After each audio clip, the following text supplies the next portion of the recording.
Mertua tuduh aku mandul, padahal ini rahasia besar suamiku, yang kusembunyikan selama bertahun-tahun demi selamatkan keluarga. Assalamualaikum. Halo sahabat, apa kabar kalian? Sebelum kita lanjut ceritanya, komen dulu dari kota atau kabupaten mana kalian, biar kita bisa saling kenal dan lebih dekat. Kalau udah, yuk kita masuk ke kisahnya.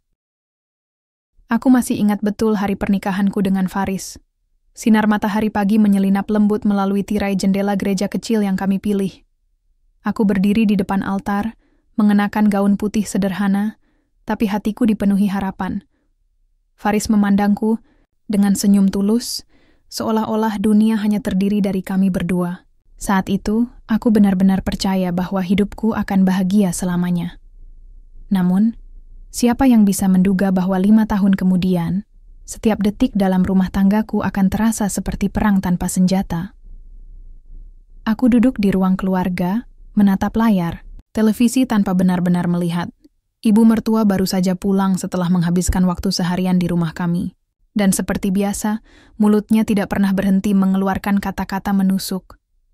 Kamu ini sudah 5 tahun menikah, tapi belum juga punya anak. Apa kamu nggak malu? Ujarnya tadi pagi saat sarapan. Aku mencoba tersenyum dan menjawab dengan suara tenang. Ibu, kami sedang berusaha. Berusaha? Kalau memang rezeki pasti datang juga. Tapi kalau mandul ya harus diakui. Jangan disalahin nasib, katanya sinis. Aku diam. Aku tahu jika aku membuka mulut, semuanya akan menjadi lebih buruk. Bukan karena aku takut, tapi karena aku tahu kebenaran yang ia tuduhkan padaku bukanlah milikku. Itu adalah rahasia yang kusembunyikan demi cinta. Faris, suamiku, yang selama ini kukira sempurna, memiliki luka yang bahkan tidak diketahui oleh keluarganya sendiri. Sejak awal pernikahan kami, dokter telah memberitahuku bahwa penyakit langka yang diderita Faris sejak lahir membuatnya tidak subur. Lebih dari itu, penyakit itu juga memperpendek usia hidupnya. Waktu baginya sangat berharga. Stres bisa mempercepat akhirnya. Dan aku, sebagai istri yang mencintainya, memilih untuk diam. Aku rela dicaci maki, direndahkan, bahkan diasingkan dari keluarga besar. Asalkan Faris tetap bisa hidup tenang dan bahagia meski hanya sebentar. Setiap kali ibu mertua menghinaku, aku mengingat janjiku pada Faris di malam pertama pernikahan kami. Lina, tolong jaga rahasia ini. Aku takut jika mereka tahu, mereka akan membenciku. Aku takut membuatmu malu. Aku memegang tangannya, erat saat itu dan berkata, aku tidak peduli apa kata orang, yang penting bagiku hanyalah kamu. Tapi ternyata, menjaga janji itu lebih sulit dari yang kubayangkan. Setiap kali kami menghadiri acara keluarga besar, semua pandangan bermuatan, penilaian negatif. Aku merasakan tatapan kasihan, bahkan ejekan terselubung. Mereka mengira aku gagal menjadi istri yang baik, gagal memberi keturunan bagi keluarga besar suami. Padahal, aku bahkan belum pernah hamil karena kondisi fisik Faris yang tidak memungkinkan. Aku sering menangis diam-diam di kamar mandi agar Faris tidak mendengar. Aku tak ingin ia merasa bersalah. Ia sudah cukup menderita secara fisik. Aku tidak ingin ia menderita secara emosional juga karena kesedihanku. Kadang, aku berpikir, apakah aku salah? Apakah aku egois karena memilih diam dan membiarkan diriku dihancurkan secara mental? Tapi kemudian aku melihat senyum Faris, wajahnya yang lelah namun damai setiap kali ia pulang dari pekerjaan atau sesi pengobatan. Hatiku luluh lagi. Aku yakin inilah harga yang harus kubayar demi cinta. Namun batasku semakin tipis. Ibu mertua tidak pernah berhenti. Bahkan beberapa bulan lalu, dia mengusulkan agar Faris menikah lagi. Katanya, biar ada yang meneruskan nama keluarga. Aku tidak tahu bagaimana reaksiku saat itu. Aku hanya bisa menunduk, berusaha menahan amarah dan air mata. Faris langsung marah besar dan membentak ibunya. Itu pertama kalinya aku melihatnya begitu emosional. Setelah itu, hubungan mereka semakin dingin. Aku tahu, aku tidak bisa terus-menerus menutupi ini. Suatu hari, Kebenaran harus keluar. Tapi aku ingin itu terjadi di waktu yang tepat, di mana Faris tidak akan terluka. Saat ini, aku hanya bisa bertahan. Bertahan demi cinta, demi janji, dan demi masa depan yang mungkin tidak akan pernah tiba. Aku menatap foto pernikahan kami yang terbingkai di atas meja. Senyumku di situ begitu cerah, jauh dari rasa sakit yang kini kupikul. Aku berbisik pelan. Aku akan tetap di sini, Faris, sampai akhir. Di luar, hujan mulai turun. Seperti tangisan yang tak pernah berhenti. Tapi aku tetap tegak. Karena di balik hujan deras, kadang langit menjanjikan pelangi. Hanya saja, aku belum tahu kapan pelangi itu akan datang. Hari raya tiba. Udara pagi terasa hangat, meskipun awan mendung menggantung di langit. Aku duduk di depan cermin kamar, sambil membenarkan kerudung dan baju lebaran yang kupakai. Gaun berwarna putih gading dengan sulaman emas tipis, itu seharusnya membuatku merasa cantik dan percaya diri. Tapi hari ini, justru perasaanku paling rapuh.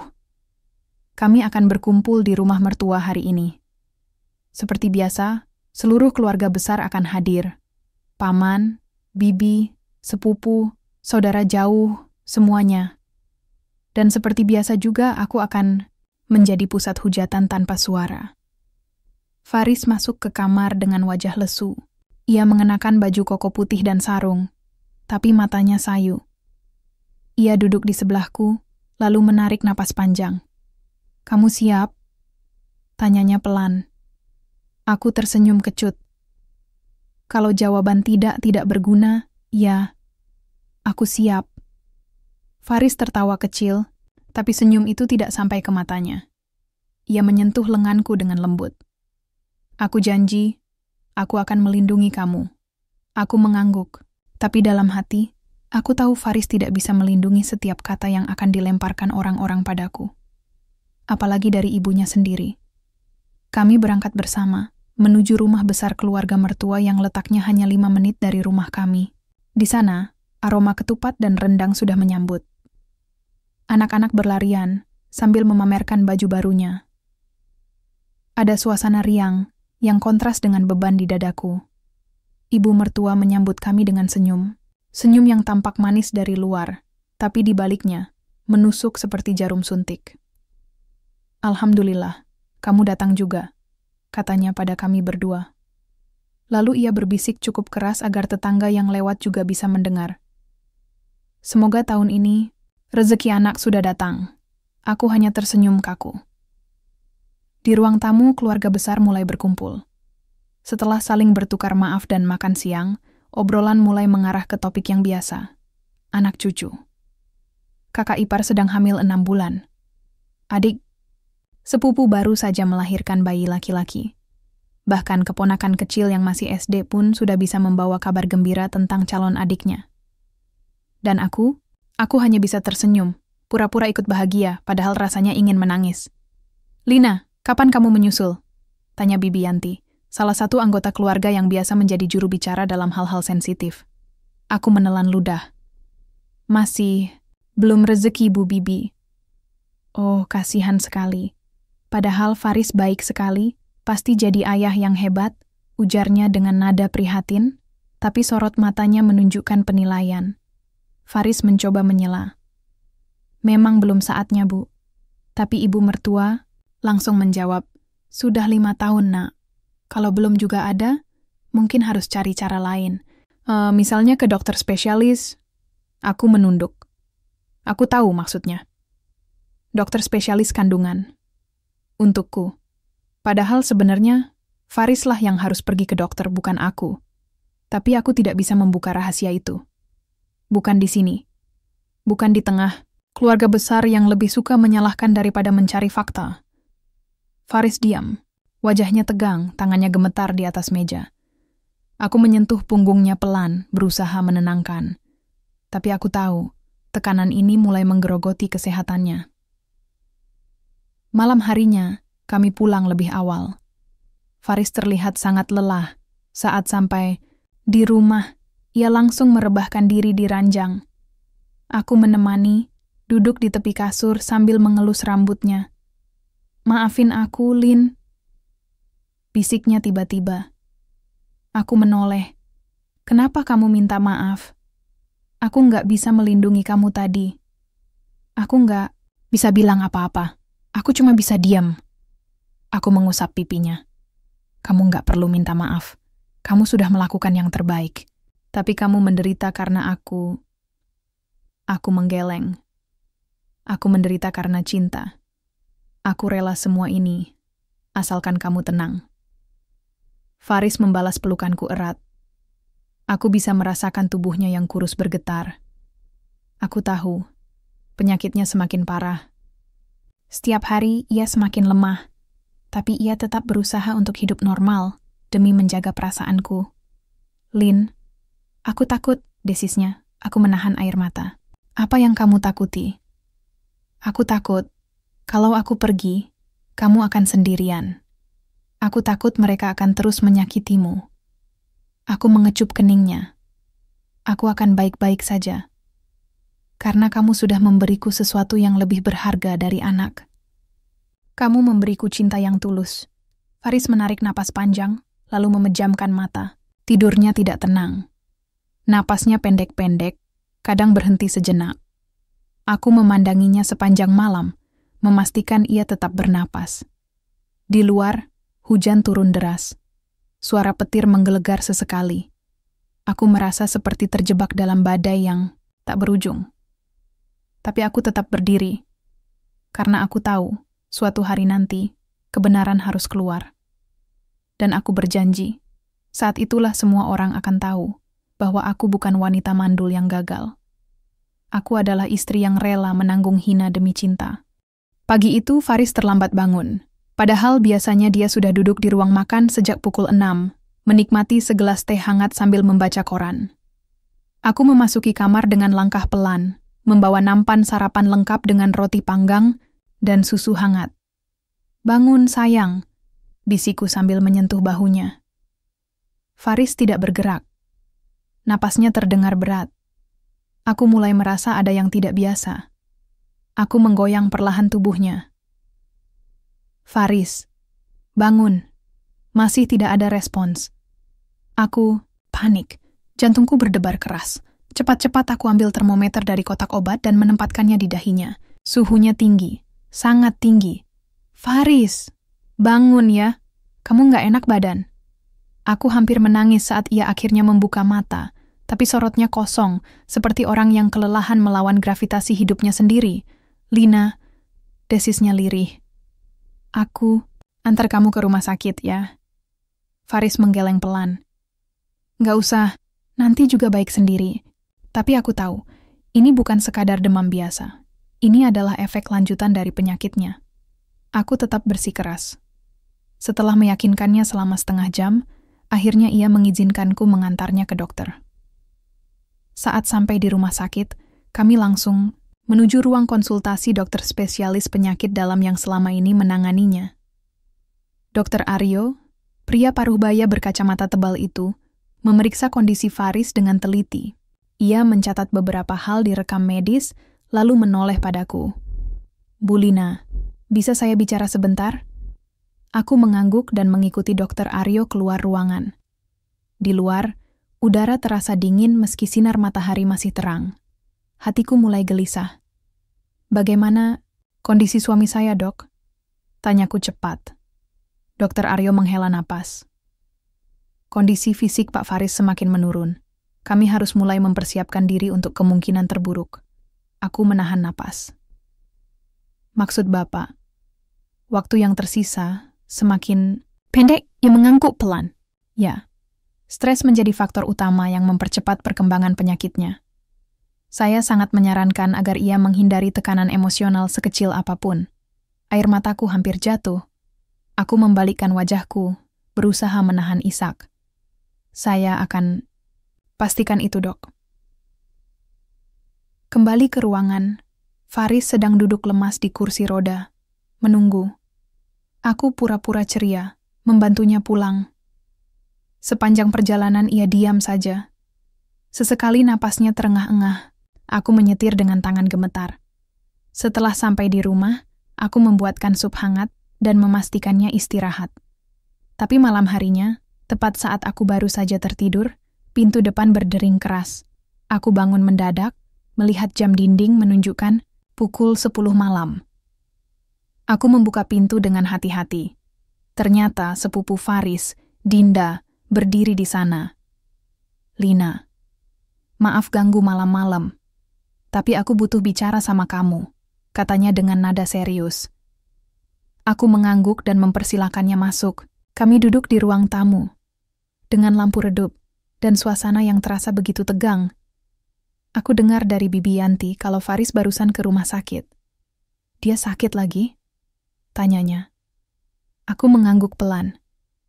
Lina, aku minta maaf jika selama ini keluarga besar kita terlalu keras pada kamu. Tapi kamu tahu kan, semua orang masih menyalahkan kamu karena belum punya anak. Aku menelan ludah. Aku tahu. Jadi, tolong jujur. Ada apa sebenarnya? Apakah kamu tidak ingin punya anak? Atau kamu memang mandul? Karena kalau iya, mungkin kamu dan Faris perlu pertimbangkan sesuatu. Ucapannya menusuk. Tapi aku tahu, Dinda tidak bermaksud buruk. Ia hanya ingin tahu fakta. Dan aku, untuk pertama kalinya, hampir saja membuka rahasia besar itu. Aku menatap matanya, dan nyaris saja kata-kata itu keluar dari mulutku. Bukan aku yang mandul, suamimu yang tidak bisa punya anak. Tapi aku ingat pesan dokter hari ini. Hindari stres sekecil apapun. Aku menghela napas. Aku nggak bisa bilang sekarang. Maaf. Dinda tampak bingung. Kenapa? Kamu takut? Atau kamu malu? Aku menggeleng. Aku hanya sakit kepala. Aku nggak bisa bicara sekarang. Besok saja, ya? Ia mengangguk ragu, lalu pamit pulang. Setelah pintu tertutup, aku jatuhkan diri di sofa, menutup wajahku dengan kedua tangan. Aku menangis diam-diam. Aku hampir saja membongkar semuanya. Aku hampir saja mengkhianati janji yang telah kupeluk selama 5 tahun ini. Tapi untungnya, kesadaran bahwa Faris sedang rapuh secara fisik berhasil menghentikanku. Aku bangkit dan menuju kamar. Faris masih terjaga, duduk di ranjang sambil menatap layar ponselnya. Tadi siapa? Tanyanya lemah. Dinda. Dia cuma mau bertanya tentang... Kamu, jawabku. Faris menatapku. Apa kamu bilang sesuatu? Aku menggeleng. Tidak, aku bilang aku sakit kepala, jadi nggak bisa bicara. Faris tersenyum tipis. Terima kasih, Lin. Aku membalas senyum itu, walau air mataku sempat jatuh. Aku duduk di sampingnya, lalu memeluknya erat. Janji aku akan tetap menjaga rahasia ini. Sampai saat yang tepat. Faris tidak menjawab. Ia hanya membalas pelukanku, seperti anak kecil yang ketakutan dan mencari perlindungan. Di luar, angin bertiup kencang. Pohon-pohon bergoyang hebat. Malam ini terasa lebih gelap dari biasanya. Tapi dalam pelukan ini, aku merasa aman. Karena aku tahu, cinta tidak selalu berarti kebahagiaan. Kadang, cinta berarti menyimpan rahasia yang pedih demi melindungi jiwa yang dicintai. Hari itu, udara terasa lebih berat dari biasanya. Aku baru saja selesai menyetrika baju Faris ketika ponselku berdering. Nomor ibu mertua terpampang di layar. Aku ragu sejenak sebelum mengangkat. Setiap kali ia menelepon tanpa permintaan, pasti ada hal yang ingin dibahasnya, dan hampir selalu menyakitkan untukku. Ya, Bu. Ujarku pelan, berusaha menjaga nada suaraku tetap tenang. Lina, kamu bisa datang ke rumah sekarang? Ada beberapa keluarga besar yang sedang berkumpul, dan kami perlu bicara denganmu. Aku menelan ludah.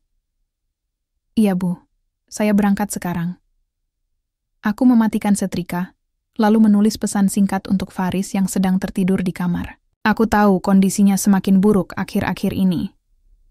Tapi aku tidak punya pilihan lain. Aku harus pergi sendiri. Sesampainya di rumah mertua, suasana terasa aneh. Bukan hanya karena ramai seperti biasa, tapi karena semua orang diam-diam memandangku. Seperti biasa, mereka tidak perlu bersuara keras, Tatapan mereka sudah cukup menusuk. Aku duduk di pojok ruangan, mencoba menjadi bayangan. Namun, tak lama kemudian, ibu mertua memanggilku. "Lina, ayo masuk ke dalam. Kami ingin bicara." Aku mengikuti langkahnya menuju ruang keluarga bagian dalam. Di sana, Bibi Yanti, sepupu jauh Faris, dan dua pamannya sudah menunggu. Wajah mereka serius. Aku duduk di kursi yang tersedia, merasakan tekanan mulai membekap dadaku. "Kamu tahu kenapa kita panggil kamu hari ini?" tanya ibu mertua dengan nada dingin. Aku menggeleng pelan. Beberapa anggota keluarga mulai curiga tentang hubungan kamu dan Faris. Kamu belum juga hamil, bahkan setelah 5 tahun. Dan Faris, dia semakin jarang pulang ke sini. Padahal dulu, anaknya sangat dekat dengan keluarga, katanya lagi. Aku masih diam. Bibi Yanti melanjutkan, "Kami juga mendengar bahwa kamu tidak pernah membawa suami kamu ke dokter spesialis. Selalu kamu sendiri yang pergi ke dokter, padahal kamu bilang kamu tidak mandul." Aku menarik napas dalam. Aku tahu ini akan terjadi. Mereka akan mulai menyalahkan segala sesuatu yang tidak logis menurut mereka. Tapi aku tidak bisa buka mulut. Aku tidak bisa membongkar rahasia itu. Aku dan Faris sedang berusaha. Kami percaya rezeki itu milik Tuhan. Jawabku dengan suara rendah. Tapi ibu mertua langsung menyela. "Jangan pakai alasan agama. Ini soal tanggung jawab. Seorang istri harus bisa memberi keturunan. Jangan sampai nama keluarga kami rusak gara-gara kamu." Aku menunduk. Aku tahu jika aku melawan, semua akan semakin buruk. Tapi hatiku perih. Setiap kata yang mereka lontarkan adalah duri yang menusuk satu persatu. Tiba-tiba, ibu mertua menatapku tajam. "Apa kamu selingkuh?" Aku mendongak cepat. "Apa maksud ibu?" "Kamu dengar pertanyaanku. Apa kamu punya hubungan gelap? Karena kalau kamu benar-benar istri yang baik, pasti sudah bisa hamil. Tapi kamu tidak. Dan kamu juga tidak mau Faris menikah lagi. Jadi, apa kamu takut sainganmu akan mengetahui sesuatu?" Air mata nyaris jatuh dari mataku. Tapi aku menahan. Aku tidak akan menangis di hadapan mereka. Aku tidak akan memberi mereka kepuasan atas kesedihanku. Aku tidak selingkuh, Bu. Aku mencintai Faris. Aku tidak butuh orang lain. Jawabku dengan suara mantap, meski hatiku hancur. "Cinta? Cinta tidak cukup kalau kamu gagal menjalankan kewajiban. Sebagai istri," bentak ibu mertua. Aku mengepalkan tangan di pangkuan. Aku ingin sekali membuka mulut dan mengatakan bahwa bukan aku yang mandul. Bahwa Farislah yang tidak bisa memiliki anak. Bahwa penyakitnya membuatnya rapuh. Dan bahwa aku memilih diam demi menjaganya. Tapi aku tidak bisa. Aku tidak bisa membongkar rahasia itu hanya karena mereka ingin merasa benar. Aku bangkit dari kursi. "Maaf, Bu, saya minta izin pulang. Saya khawatir Faris sendirian." Belum sempat mereka merespons, aku sudah keluar dari ruangan. Aku berjalan cepat, hampir saja menabrak meja kecil di lorong. Air mata akhirnya jatuh saat aku sampai di mobil. Aku menangis. Menangis karena lelah. Menangis karena rindu pada masa-masa ketika semua ini belum terjadi. Menangis karena aku mulai merasa seperti penipu. Seorang istri yang dianggap gagal. Padahal, sebenarnya aku telah melakukan pengorbanan terbesar dalam hidupku. Dengan tangan gemetar, aku menyalakan mesin mobil dan pulang. Sesampainya di rumah, aku langsung masuk ke kamar. Faris masih tidur. Aku duduk di sampingnya, memandangi wajah pucatnya. Hatiku menjerit. Aku menyentuh pipinya dengan lembut. "Sayang, maaf aku nggak kuat lagi." Faris membuka matanya perlahan. Ia tampak lelah, tapi sorot matanya penuh kasih. "Kamu baru pulang dari rumah ibu?" Tanyanya pelan. Aku mengangguk. "Mereka menghinamu lagi." Aku menahan air mata. "Mereka menuduh aku selingkuh, Faris." Wajahnya langsung berubah. Matanya memerah. "Apa? Mereka berani menuduh kamu begitu?" Aku mencoba menenangkannya. "Tenang, sayang. Aku nggak peduli. Aku cuma peduli sama kamu." Faris duduk pelan, lalu menatapku. "Lina, kamu harus berhenti menahan semuanya sendiri. Aku tidak tega melihat kamu menderita begini." Aku menggeleng. "Aku tidak menderita karena kamu. Aku menderita karena cinta. Aku rela semua ini, asalkan kamu tenang. Faris memelukku erat. Aku bisa merasakan tubuhnya yang lemah bergetar. Napasnya pendek-pendek. Kalau aku pergi nanti, kamu janji akan bahagia, ya? Bisiknya. Aku mengusap punggungnya. Janji.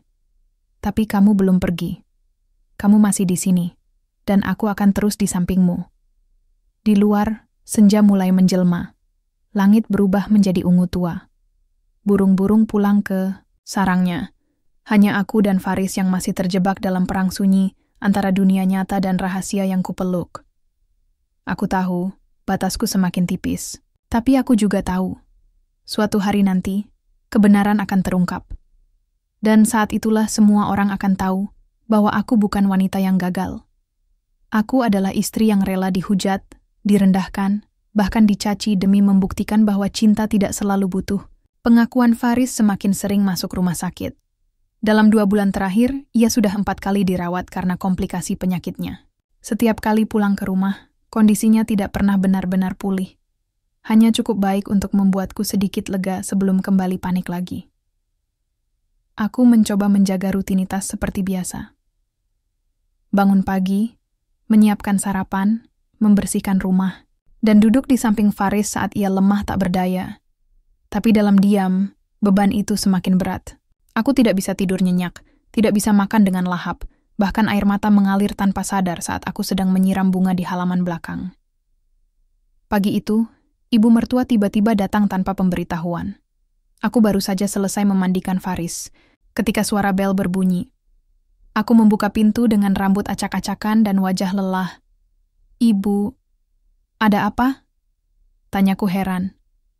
Ia tidak menjawab langsung. Matanya menelusuri tubuhku yang masih basah karena membantu Faris mandi, lalu melihat ke arah kamar dari celah pintu. "Kamu sedang sibuk?" Aku mengangguk pelan. "Faris baru bangun.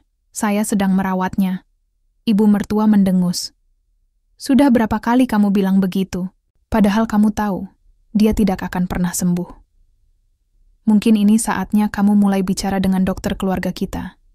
Dia butuh penanganan lebih serius." Aku menahan napas. Beliau sudah dirawat oleh dokter spesialis, Bu. Tapi hasilnya tetap sama. Dia semakin parah. Ia menatapku tajam. "Dan kamu juga tidak kunjung hamil. Ini semua jadi pertanyaan besar." Aku mulai merasa darahku mendidih. "Ibu, saya sudah jelaskan berkali-kali. Ini bukan soal kemauan atau tidak mau. Ini soal..." "Justru karena itulah," potongnya dingin. "Kami ingin bertemu langsung dengan dokter yang menangani Faris. Kami ingin tahu sebenarnya apa penyakitnya. Kamu selama ini terlalu banyak rahasia." Aku membeku. Dokter Aryo, dokter yang merawat Faris, memang selama ini hanya berbicara padaku sebagai istri. Faris sendiri tidak pernah memberi izin kepada siapapun untuk mengetahui detail penyakitnya. Dan sekarang, ibu mertua memintaku membawa mereka ke dokter? Aku gelagapan. "Bu, saya harus minta izin dulu sama Faris. Lalu kalau dia tidak izinkan, kamu tetap tidak akan bicara?" Aku tidak bisa menjawab. Aku hanya bisa menunduk. "Ibu," mertua mendekatiku dan berkata dengan nada rendah tapi menusuk. "Lina, kamu pikir kamu bisa sembunyikan segala sesuatunya selamanya? Keluarga besar ini punya hak tahu, terutama tentang masa depan nama keluarga kami." Aku mengepalkan tanganku erat-erat. Saya tidak menyembunyikan apapun. Saya hanya menjaga privasi suami saya. "Privasi? Atau kamu malah punya sesuatu yang tidak ingin orang lain tahu?" Aku mendongak cepat. "Apa maksud ibu? Jangan pura-pura bodoh. Kalau kamu benar-benar istri yang setia, pasti sudah bisa kasih anak. Tapi kamu tidak. Dan kamu juga tidak izinkan Faris menikah lagi. Jadi, apa kamu takut sainganmu akan tahu kelemahanmu?" Aku menahan amarahku sekuat tenaga. Aku ingin sekali membuka mulut dan membongkar semua rahasia itu. Bahwa Farislah yang mandul. Bahwa Farislah yang sakit. Bahwa dia tidak bisa memiliki anak karena penyakit langka yang akan membunuhnya secara perlahan. Tapi aku tidak bisa. Aku tidak bisa membongkar rahasia itu demi menjaga mental suamiku. Aku tidak bisa membuat tekanan lebih besar dari yang sudah ia alami. Saya minta maaf, Bu, kataku akhirnya. Tapi sampai Faris mengizinkan, saya tidak bisa bicara apa-apa. Ibu mertua mendengus kesal. Kamu pikir kamu hebat karena bisa diam-diam saja, tapi diam kamu itu cuma menyembunyikan kegagalan. Aku tidak menjawab. Aku hanya berdiri di ambang pintu, membiarkannya pergi sendirian. Air mataku jatuh satu persatu saat aku menutup pintu. Aku langsung menuju kamar. Faris sedang duduk di ranjang, tampak lelah tapi matanya waspada. Dia datang lagi ya? Tanyanya pelan. Aku mengangguk. Ia ingin bertemu langsung dengan doktermu. Ia ingin tahu sebenarnya penyakitmu. Faris menarik napas panjang. Aku tahu ini akan terjadi. Aku tahu keluarga besar akan mulai curiga. Aku duduk di sampingnya. Aku tidak akan membuka rahasia itu, Faris. Aku janji. Ia menggeleng pelan. Tapi kamu tidak bisa terus-menerus menahan semuanya sendiri. Aku lihat kamu menderita. Aku lihat kamu menangis diam-diam. Aku nggak tega. Aku memegang tangannya. Aku tidak menderita karena kamu. Aku menderita karena cinta. Aku rela semua ini, asalkan kamu tenang. Faris menatapku lama. Lalu ia berbisik. Mungkin saatnya kamu bicara pada mereka. Biarkan mereka tahu kebenaran. Aku nggak mau kamu hancur gara-gara rahasia ini. Aku terkejut. Kamu serius? Ia mengangguk. Aku nggak bisa biarkan kamu terus disalahkan. Aku nggak bisa biarkan kamu dianggap wanita gagal. Aku sayang kamu, Lin. Aku tidak ingin kamu terus hidup dalam bayang-bayang tuduhan mereka. Aku menangis. Tapi kali ini, air mataku bukan karena sedih, tapi karena harapan. Harapan bahwa akhir dari pengkhianatan diam-diam ini mungkin akan segera tiba. Aku memeluknya erat. Terima kasih, sayang. Terima kasih sudah percaya padaku. Di luar angin, bertiup kencang. Langit mendung menggantung di atas rumah kami. Tapi dalam pelukan ini, aku merasa ada sinar kecil yang mulai menembus kegelapan. Kebenaran akan segera terungkap. Dan saat itulah, semua orang akan tahu siapa yang sebenarnya gagal. Aku duduk di ruang keluarga rumah mertua. Tangan gemetar menahan beban yang akan segera terbongkar. Faris berdiri di sampingku, wajahnya pucat tapi matanya tegas. Ini adalah pertemuan keluarga besar yang ia minta sendiri, rapat tertutup yang tidak bisa ditolak oleh siapapun. Ibu mertua memandang kami dengan tatapan curiga. Bibi Yanti dan sepupu-sepupu lain juga sudah berkumpul, duduk melingkari kami seperti penonton drama yang menunggu adegan terbesar. Faris menarik napas dalam, lalu berdiri tegak. Ada sesuatu yang ingin saya bicarakan dengan kalian semua. Suara, riuh obrolan kecil langsung menghilang. Semua mata tertuju padanya. Sebelum ini berlanjut, tolong dengarkan baik-baik. Lanjutnya dengan suara yang bergetar, tapi tetap tenang. Aku menatapnya dari samping. Aku tahu betapa sulitnya ini baginya. Selama ini, ia memilih diam demi menjaga harga dirinya. Kini, ia rela membuka luka itu hanya untuk melindungi martabatku. Faris menatap ibu mertua. Ibu, selama ini ibu selalu menyalahkan Lina karena belum punya anak. Ibu mertua mendengus pelan. Ya, karena itu fakta. Dia sudah 5 tahun menikah denganmu, tapi belum ada juga. Faris tersenyum getir. Tapi bukan karena dia mandul. Kata-kata itu membuat semua orang terdiam. Bahkan angin yang bertiup, lembut dari jendela terasa berhenti. Faris melanjutkan, suaranya perlahan mulai meninggi. Saya yang mandul, Bu, bukan Lina. Saya yang tidak bisa memberi anak pada istri saya.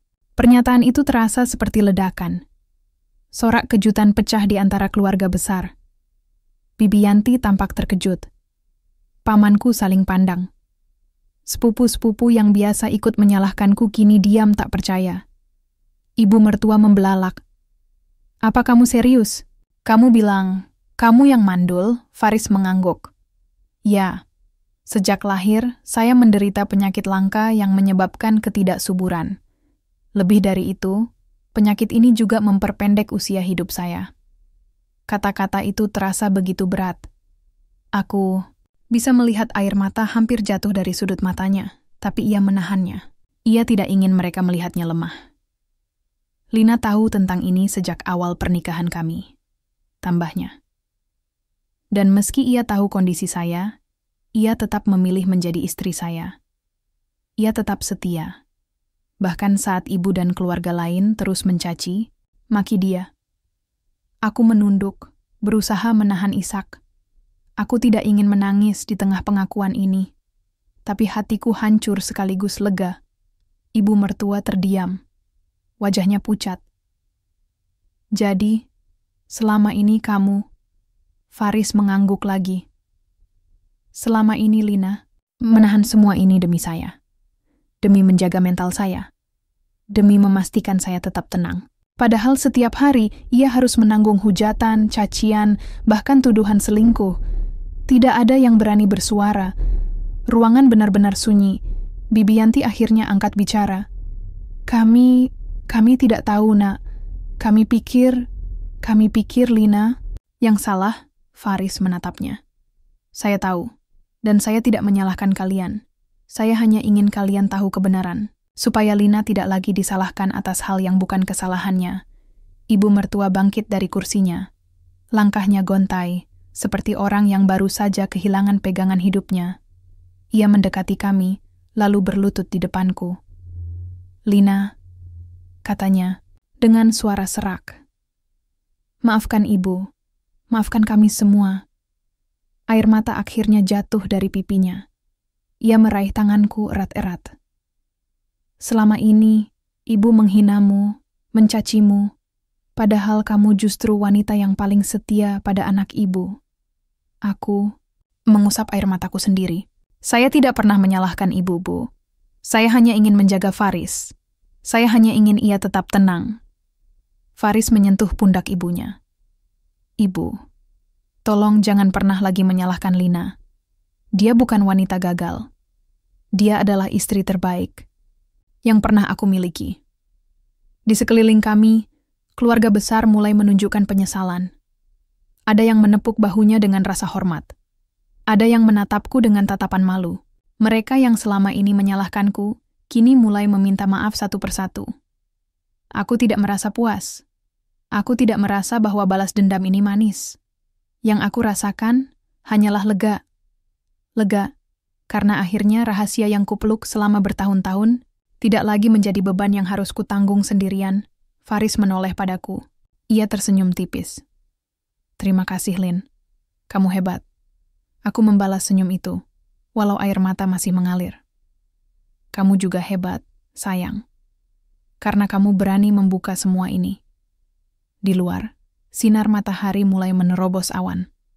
Langit yang sempat, gelap perlahan cerah kembali. Seperti harapan yang mulai tumbuh di tengah kepedihan. Kebenaran telah terungkap. Dan untuk pertama kalinya dalam 5 tahun, aku merasa bebas. Setelah pengakuan Faris di rapat keluarga besar, segalanya berubah. Tidak secara dramatis dalam semalam, tapi perlahan-lahan, seperti air hujan yang meresap ke tanah kering. Ibu mertua tidak lagi menyambarku dengan kata-kata pedas. Ia bahkan sering mengirim pesan singkat padaku, menanyakan kabar Faris, atau sekadar meminta izin untuk datang berkunjung. Suatu hal yang sebelumnya tidak pernah terjadi. Keluarga besar juga mulai menjaga jarak dari ucapan-ucapan menyakitkan.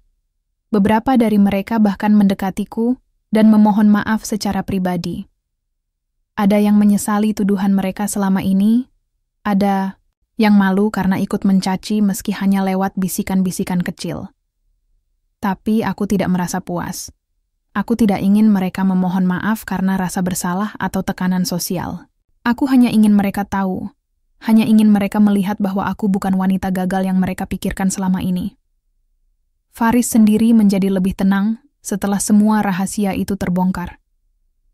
Ia tidak lagi merasa harus membela diri diam-diam atau menahan amarah saat ibunya melontarkan sindiran padaku. Kini, ia bisa bicara jujur. Dan aku akhirnya bisa bernapas lega. Namun, balas dendamku tidak datang dalam bentuk amukan atau kemarahan. Aku tidak ingin membuat mereka merasa hancur seperti yang mereka lakukan padaku. Aku hanya ingin mereka merasakan bagaimana rasanya salah menilai seseorang.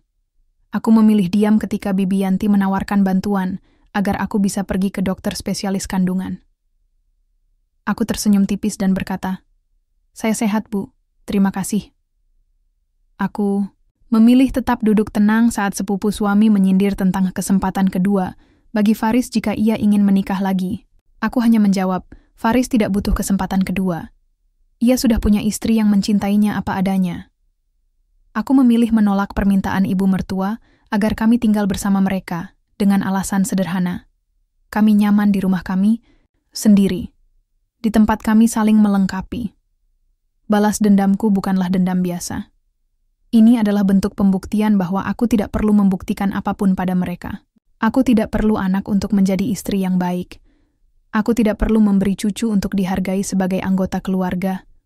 Aku cukup dengan cinta yang telah kupeluk selama ini, dan itu yang membuat mereka sadar. Mereka menyadari betapa egoisnya tuduhan mereka selama ini. Mereka menyadari betapa rendahnya penilaian mereka pada seorang wanita yang rela menanggung hina demi menjaga hati orang yang dicintainya. Beberapa hari setelah pertemuan keluarga itu, ibu mertua datang ke rumahku. Ia membawa bingkisan roti dan jus buah segar, makanan favorit Faris yang biasanya ia masak sendiri. "Lina, boleh ibu masuk?" Tanyanya pelan. Aku mengangguk dan mempersilakannya masuk. Di ruang tamu, ia duduk di kursi yang sama seperti waktu ia menghinaku beberapa bulan lalu. Kini, matanya tidak lagi tajam, sorotnya penuh penyesalan. Ibu minta maaf lagi ya," ujarnya sambil menatap tangannya yang gemetar. Aku tersenyum lembut. "Ibu tidak perlu minta maaf terus. Saya sudah memaafkan ibu sejak pengakuan Faris itu." Ia menggeleng pelan. "Tapi ibu merasa sangat bersalah. Selama ini, ibu pikir kamu wanita yang gagal. Padahal ternyata, kamulah satu-satunya yang benar-benar memahami putra ibu." Aku menatapnya dengan pandangan yang lebih hangat. Faris memang tidak mudah dipahami, tapi saya mencintainya dengan segala kelemahannya, termasuk penyakitnya. Ibu mertua menarik napas panjang. Ibu ingin tahu sesuatu. Sejak awal kamu sudah tahu kondisi Faris?" Aku mengangguk. "Ya, bahkan sebelum menikah. Saya tahu risikonya, tapi saya tetap memilih dia." Ia termenung sejenak, lalu berkata pelan, "Kamu hebat, Lina. Lebih hebat dari siapapun yang pernah menghinamu." Aku tersenyum tipis. Saya hanya melakukan apa yang saya percaya benar. Kami tidak banyak bicara setelah itu. Tapi suasana di antara kami berbeda. Tidak lagi penuh tekanan, tidak lagi syarat prasangka. Hanya keheningan yang damai, seperti senja yang perlahan menjelma. Saat ibu mertua pulang, ia memelukku erat. "Terima kasih, Nak. Terima kasih sudah menjaga anak ibu." Aku membalas pelukannya, walau air mataku jatuh perlahan. Balas dendamku bukanlah dalam bentuk kemarahan atau permusuhan. Balas dendamku adalah dalam bentuk kebenaran yang tidak bisa dibantah. Dalam sikapku yang tetap tegak meski dihancurkan oleh kata-kata mereka. Dalam janji yang kupeluk selama bertahun-tahun, bahkan saat semua orang menyalahkanku. Aku bukan wanita mandul yang gagal. Aku adalah istri yang rela menanggung hina, direndahkan, dan diasingkan demi cinta, dan itu adalah balas dendam terbesarku. Beberapa bulan berlalu setelah pengakuan Faris di rapat keluarga besar. Perlahan tapi pasti, kehidupan kami mulai berubah. Keluarga besar yang dulu menghinaku kini justru menjadi pihak yang paling sering menawarkan dukungan. Faris semakin lemah. Setiap hari, ia terlihat lebih kurus dan napasnya semakin pendek-pendek. Tapi meski tubuhnya rapuh, semangatnya tetap kuat. Ia bahkan sempat bercanda dengan pamannya bahwa ia ingin menjadi menantu idaman yang bisa membuat seluruh keluarga besar menyesal pernah meragukanku. Aku tersenyum mendengarnya. Tapi hatiku hancur perlahan. Pada suatu malam, saat angin bertiup pelan dari arah jendela, Faris memandangku dengan tatapan tenang. "Lin, kamu janji akan baik-baik saja?" bisiknya. Aku menatap matanya yang redup. "Janji. Kamu harus istirahat. Sekarang." Ia menggeleng pelan. "Tidak. Aku ingin bicara sedikit lagi." Aku duduk di sampingnya, menyentuh pipinya yang dingin. "Apa yang ingin kamu bicarakan?" Faris menarik napas dalam-dalam, seperti orang yang tahu ini mungkin adalah percakapan terakhirnya. "Aku senang. Aku bersyukur.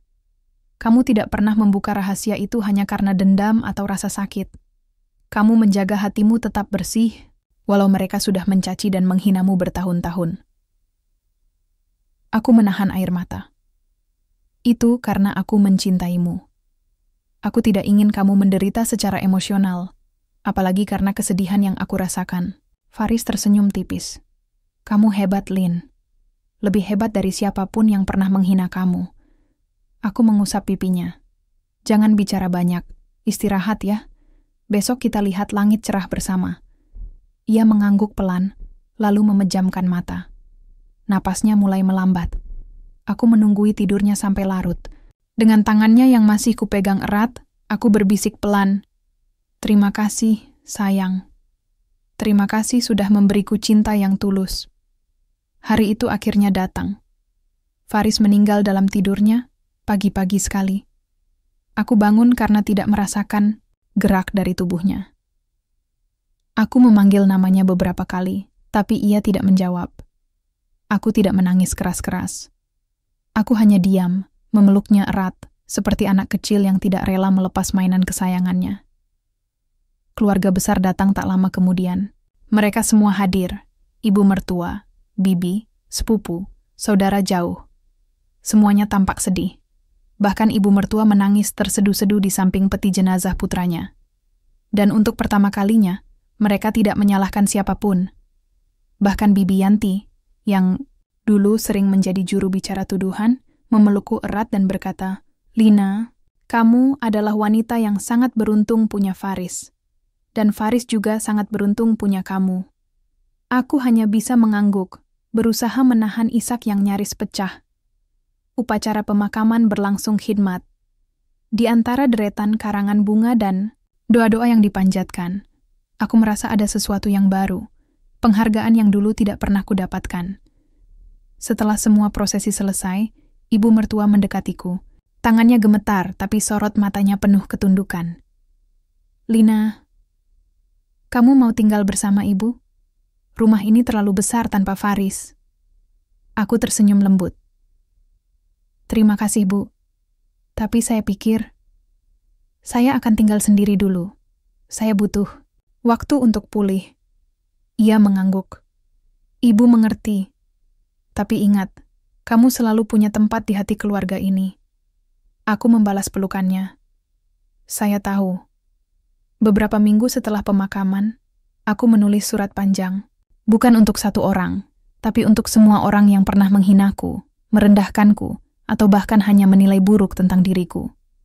Surat itu aku unggah di media sosial, sebagai refleksi dan pesan. Ada banyak cara untuk menjadi istri yang baik. Ada banyak bentuk cinta yang tidak selalu bisa diukur dengan anak atau keturunan. Selama 5 tahun saya dicaci, direndahkan, dan disalahkan karena dianggap mandul. Padahal, bukan saya yang gagal, tapi suami saya yang tidak bisa memberi keturunan karena penyakitnya. Saya memilih diam bukan karena takut, tapi karena cinta. Saya memilih menanggung hina demi menjaga mental suami saya yang sedang berjuang melawan waktu. Sekarang, saya ingin semua orang tahu. Jangan pernah menilai seseorang hanya dari penampilan luarnya. Jangan pernah menghakimi seseorang hanya karena ia tidak sesuai standar dunia. Karena kadang, di balik kesunyian, ada kisah yang jauh lebih besar daripada apa yang bisa kita bayangkan. Ini bukan balas dendam. Ini adalah pembuktian bahwa cinta tidak selalu butuh pengakuan. Bahwa kesetiaan tidak selalu dihargai dengan tepuk tangan. Dan bahwa kebenaran, meskipun tertunda, pasti akan terungkap. Postingan itu viral. Banyak orang yang menyukai, berkomentar, dan membagikannya. Tapi bagiku, itu bukan soal popularitas. Itu adalah bentuk penutupan bab terberat dalam hidupku. Di hari-hari berikutnya, banyak pesan masuk ke inboxku. Ada permintaan maaf dari orang-orang yang dulu ikut menyalahkanku. Ada ucapan terima kasih dari pasangan yang merasa terinspirasi. Dan ada doa-doa dari orang-orang yang tidak pernah kukenal sebelumnya. Aku membaca semuanya dengan tenang. Tidak ada amarah, tidak ada dendam, hanya rasa syukur bahwa akhirnya aku bisa bernapas bebas. Dari balkon rumahku, aku menatap langit biru yang cerah. Burung-burung beterbangan bebas. Angin sepoi-sepoi menyentuh wajahku. Aku tersenyum. Faris, aku sudah membuktikan janjiku. Aku sudah menjaga rahasia itu sampai akhir. Dan sekarang, aku akan menjalani hidupku dengan kepala tegak. Karena cinta tidak selalu berujung pada kebahagiaan. Kadang, cinta berujung pada kedewasaan, pada penerimaan, pada kemenangan atas prasangka. Dan itulah yang telah kuperoleh.